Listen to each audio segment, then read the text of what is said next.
Petrópolis, Correias Petrópolis, e lá, me lembro um pouco, lá pelos 8, 9 anos, na minha casa e na família da minha mãe principalmente, tinha muitos músicos amadores, acordeonista, violonista.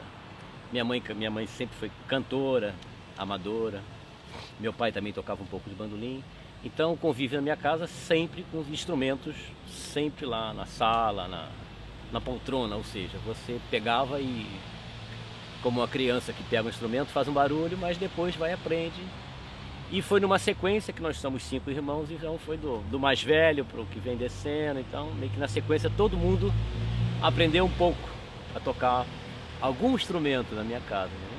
Nós saímos de Petrópolis e viemos morar aqui. Então eu cheguei aqui, eu devia ter meus 10, 11 anos. Então, na época, o que eu tocava mais, na época que eu mais ouvia, eu sabia tocar um pouquinho coisa de choro, mas tocava muito Roberto Carlos na época. Negócio de violão com palheta, Erasmo, não sei o que. Era isso. E depois sim, com esse convívio que o Ronaldo teve com muita gente ligada a choro, a seresta, a samba, ali sim que foi começando um envolvimento ser mais próximo de verdade, entendeu? Mas eu, na verdade, eu aprendi bandolim, eu estava aprendendo bandolim, já estava aprendendo bandolim, a tocar bandolim direitinho. E teve um período que teve um violonista que morava aqui em Niterói, ele foi para Brasília, morar em Brasília e tocar com o Valdir Azevedo. O Valdir Azevedo também foi um cavaquinista muito famoso no choro. Foi para lá. E eles ficaram sem violonista ali que tocasse choro, que acompanhasse. Então ali eu também fui começando a aprender e acompanhar eles. Aí me virava para começar a aprender alguns deles, não só o Ronaldo, mas como o Jonas, que também era um outro vizinho. Então, enfim, aí daqui a pouco o pessoal mandava, larga o bandolim, larga o cavaquinho, pega o violão, enfim. Então foi ali. Aí eu comecei a acompanhar eles tocando choro, música cantada.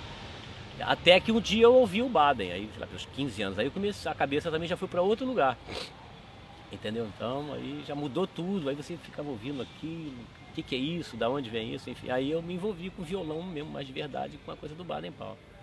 O violão de 7 cordas é um violão que faz mais a parte grave, né? Grave, né? Quando tem 2 violões, em geral faz a parte mais grave por ter mais uma corda, e essa última corda é grave, né? A 7ª corda é o som mais grave. Entendeu? Então, o violão que todo mundo em geral conhece, é o violão de 6. E ele é muito típico, sempre foi típico no choro e, consequentemente, no samba também.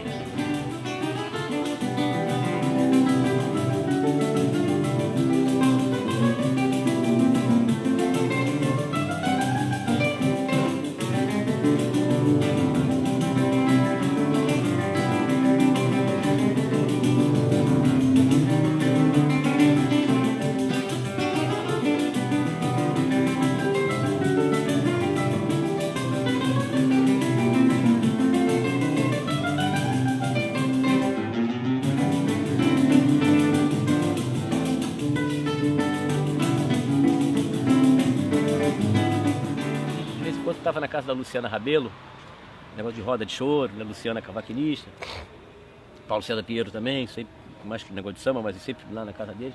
E numa dessas a gente conheceu o Baden. E nessa de conhecer o Baden, aí, o que é o Baden? Depois, vocês vão lá em casa, vamos marcar lá uma coisa. Ele curtiu tanto o negócio ali de tocar, adorou o Ronaldo.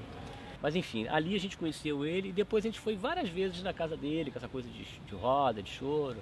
Então a vontade era fazer um disco com ele também vivo, mas isso não foi possível.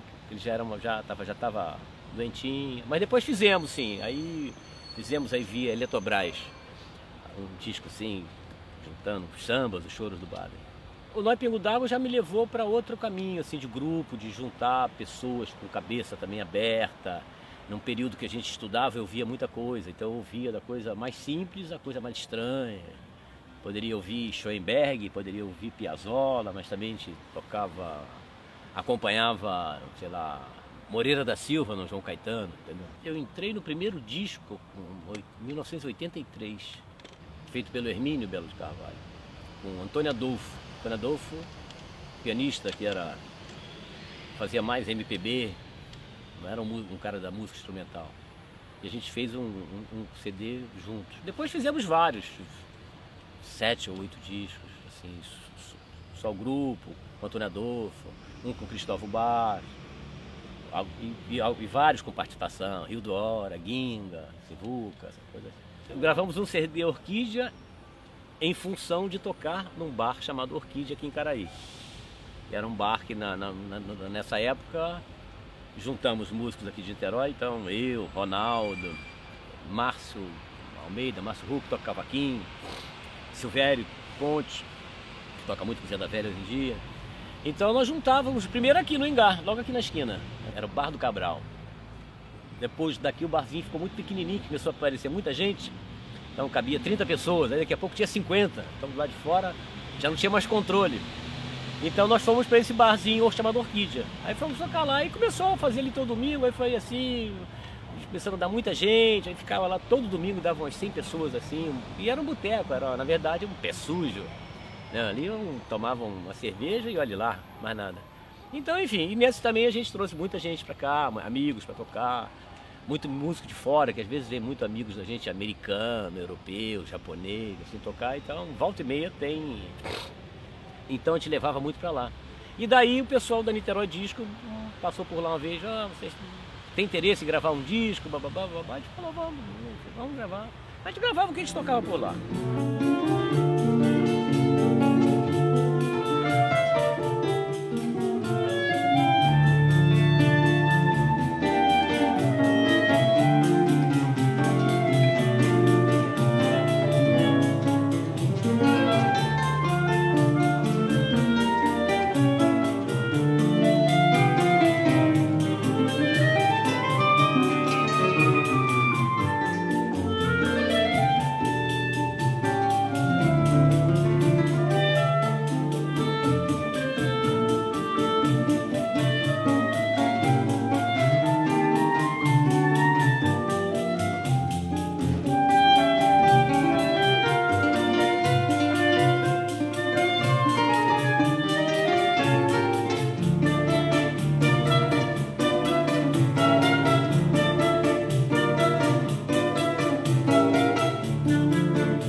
Agora eu estou indo para a Califórnia, lá para um curso chamado California Brasil Camp, curso de música brasileira que existe por lá.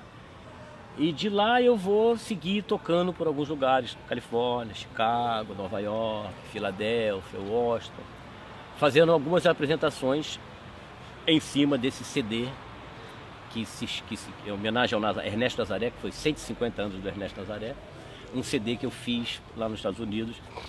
Mas todos os anos eu vou para os Estados Unidos, sempre fazer coisa de show, samba, instrumental, que eu gosto. Eu sempre vou uma vezinha, Europa também, sempre vou aqui para a Argentina também. Então todos esses cantos já tem assim, um movimento de música brasileira grande, principalmente instrumental, choro principalmente. A nossa música é muito rica, e a gente músico sabe que é uma das músicas poderosa. Então ser músico no Brasil tem esses dois lados. Você, claro que você entra como no meu caso, de infância, família, aquele envolvimento, e depois vira paixão, como o negócio do Baden, você se apaixona e depois não larga mais. Mas ao mesmo tempo tem outro lado, esse outro lado profissional, que você precisa trabalhar, você precisa fazer isso, precisa fazer aquilo. E às vezes você fala, poxa, vou tocar onde em Niterói?